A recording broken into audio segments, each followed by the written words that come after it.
Social মিডিয়ায় হঠাৎ viral এক পেঙ্গুইন, কিন্তু ব্যাপারটা কি? ফেসবুক বা ইনস্টাগ্রাম খুললেই দেখা যাচ্ছে বরফের মধ্যে দিয়ে একা একটি পেঙ্গুইন মাইলের পর মাইল হেঁটে চলেছে। কেউ একে ভাবছেন জীবনের অনুপ্রেরণা, আবার কেউ কেউ গভীর কষ্টের প্রতীক। কিন্তু এই ভাইরাল ভিডিও আদতে নতুন নয়। এটি প্রায় 19 বছরের পুরনো একটি ডকুমেন্টারির ক্লিপ। জার্মান পরিচালক ওয়ার্নার হার্জগের documentary encounter at the end of the world. ভিডিওতে দেখা যাচ্ছে একটি অ্যাডেলি পেঙ্গুইন নিজের দলবল ছেড়ে একা ওই বরফে ঢাকা পাহাড়ের দিকে হেঁটে যাচ্ছে।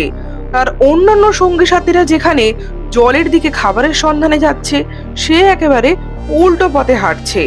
সাধারণত পেঙ্গুইনরা দলবদ্ধভাবে থাকতে পছন্দ করে, সেক্ষেত্রে এমন ভিন্নধর্মী আচরণ সবাইকে অবাক করেছে। পরিচালক নিজেই এই মুহূর্তকে নাম দিয়েছিলেন ডেথ মার্চ। তার কারণ, ওই বরফে বিনা খাবারে একা বেঁচে থাকা তার পক্ষে ছিল অসম্ভব। 2026 সালের শুরুতে এই ভিডিও ফের ভাইরাল হয়।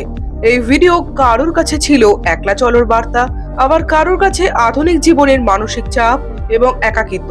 কিন্তু বাস্তবে এই ভিডিওটি ছিল শুধুমাত্র ডকুমেন্টারিতে ধরা পড়া একটি মুহূর্ত মাত্র।